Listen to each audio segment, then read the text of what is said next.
Speaker तो custodian of the house नहीं होता। आज अचानक से फिर मजीद 35 इस्तीफे मंजूर कर लिए स्पीकर साहब ने। और आप लोगों की तरफ से जो एहतजाज था, यकीनन पैदल चल के गए आप लोग वहां पर, कोई सुनवाई हुई, कोई बात सामने आई? नहीं, वहाँ पे स्पीकर साहब, डिप्टी स्पीकर, सेक्रेटेरिएट का अमला वो सब रूपोश हो गए अपने आता देख के। तो एक मजाक बनाया है। स्पीकर साहब ने बाकायदा ख़त लिखा शाह महमूद कुरैशी को। उन्होंने कहा कि नहीं जी, मैं चाहता हूँ लोग आएँ इनफरादी तौर पर मेरे सामने आके, मैं उनसे बात करना चाहता हूँ, फिर उनके इस्तीफ़े कबूल करूँगा। हमने कहा जी ज़बरदस्त। वो सारे एमएनए जमा हो गए, वो सब वहाँ पे पहुँच गए कि चलें जी स्पीकर साहब किधर हैं, हम उनको बताते हैं। तो उन्होंने फिर वही काम किया कि उन्होंने तमाम इस्तीफ़े कबूल करने के बजाय सिर्फ 35 मज़ीद इस्तीफ़े कबूल कर लिए। तो इस वक्त इनके साथ हो ये रहा है, इसको कहते हैं कि मौत दिखा कर बुखार बेचना। तो इनको क्योंकि हम 9 साढ़े 9 महीने से कह रहे थे इस्तीफ़े कबूल करो, इस्तीफ़े कबूल करो, ये मानते नहीं थे। तो वो लीडर ऑफ अपोजिशन वाली धमकी जो लगी है ना, तो कम से कम हम 80 इस्तीफ़े तो मंजूर करवाने में कामयाब हुए। वो तो हुए, लेकिन सर फिर अगेन प्रॉब्लम वहीं पे आ रहा है। ऐसा क्यों नहीं हो रहा कि तमाम के तमाम इस्तीफे एक साथ मंजूर हो जाएं, ताकि अगर जाना है कबल वक्त इंतखाबात में तो जाया जाए?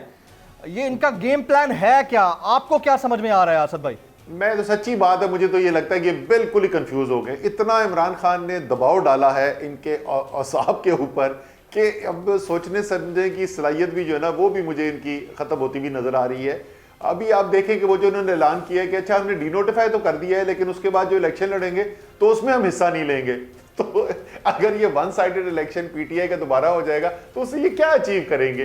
बिल्कुल इनकी हिकमत अमली जो है ना समझ से बाहर है। इसी तरीके से कब से हम इनको समझा रहे हैं कि जो आगे हालात पैदा होते चले जा रहे हैं, जो सियासी बहरान की वजह से माशी बहरान मुल्क के अंदर आया है, वो कभी ठीक ही नहीं हो सकता जब तक आप सियासत का बहरान खत्म नहीं करेंगे। और जितना ये चलता चला जाएगा उतना बदकिस्मती से पाकिस्तान के लिए भी खतरा बढ़ता चला जाएगा और इनकी सियासत भी दफन होती चली जाएगी। इनको वो नहीं समझ में आ रहा, अपनी सियासत का इन्होंने बेड़ा गर्क करा के रख लिया। तो मेरी तो समझ से बाहर है कि इनको मशवरे कौन देता है और ये कैसे फैसले कर रहे हैं। नहीं, थोड़ा सा हमें भी कुछ चीजें समझ से बाहर हैं कि आप लोग अपने अगले लाइन ऑफ एक्शन का पहले बता देते हैं। ये भी सोचने वाली, आपने पहले इंदिया दे दिया कि वोट ऑफ कॉन्फिडेंस लेने जा रहे हैं, तो अगले ने तो अपने कार्ड्स प्ले करने हैं ना। यहां पर भी थोड़ा सा सोचने वाली बात नहीं है असद उमर भाई? अच्छा, जैसे मैंने कहा ना कि वो सिर्फ धमकी जो है उससे में 70 इस्तीफे मजीद तो मिल गए, 11 पहले थे, अभी 70 इस्तीफे और आ गए। देखिए हमारी बुनियादी डिमांड क्या है? हमारी बुनियादी डिमांड ये है कि इलेक्शन करवाओ, और क्योंकि जब तक नया मैंडेट नहीं होता, और अब आप देख रहे हैं कि एक बढ़ती हुई तादाद है माशी माहिरीन की जो यही बात दोहरा रहे हैं, कारोबारी लोग यही बात दोहरा रहे हैं कि ये जब तक सियासी इंतशार खत्म नहीं होगा उस वक्त तक मईशत ठीक नहीं हो सकती, और मईशत एक खतरनाक तरीन डगर तक पहुंच गई है।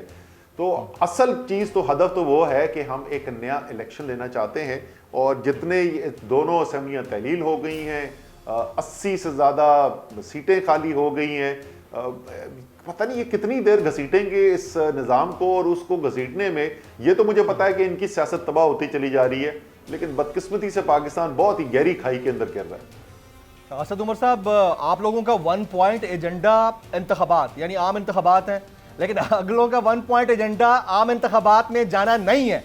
ये दो बड़ी कॉन्ट्राडिक्शंस हैं जो नजर आ रही हैं पाकिस्तान की पॉलिटिक्स के अंदर।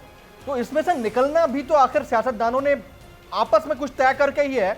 नहीं होता तो फिर तो ये इसी तरह चलता रहेगा। यानी आपने 35 जो सीटें हैं उस पर खान साहब उम्मीदवार होंगे, जो गुज़िश्ता 35 नशिस्तें खाली हुई, अब जो हुई हैं इसमें भी यकीनन आप खान साहब को खड़ा करेंगे, और अगर खड़े हो भी जाएंगे तो एक सीट पे ही रहेंगे, बाकी सीटें तो छोड़नी पड़ेंगी, अगेन उसके ऊपर इंतखाबात। तो ये तो पॉलिटिक्स अगर इसी तरह चलती रही तो फिर तो ऐसे चलती रहेगी। देखिए, पहली बात तो ये है कि वो उनका 1 पॉइंट एजेंडा ये नहीं है कि जनरल इलेक्शन ना हो, उनका 1 पॉइंट एजेंडा ये कोई इलेक्शन ना हो। वो तो हर इलेक्शन से भाग रहे हैं। उन्होंने हर मुमकिन कोशिश की कि असेंबलियां ना तहलील हो चुके। इस्लामाबाद के लोकल गवर्नमेंट इलेक्शन का तमाशा देखें कि कोर्ट के ऑर्डर आए में अभी भी वो ऑर्डर इन फील्ड है, सस्पेंड नहीं हुआ हुआ, स्टे ऑर्डर नहीं मिला हुआ, नहीं करा रही इलेक्शन कमीशन। भाई उस दिन नहीं करवा सके थे, 2 दिन बाद करा लेते, 8 दिन बाद करा लेते। तो वो तो हर इलेक्शन से भाग रहे हैं ना।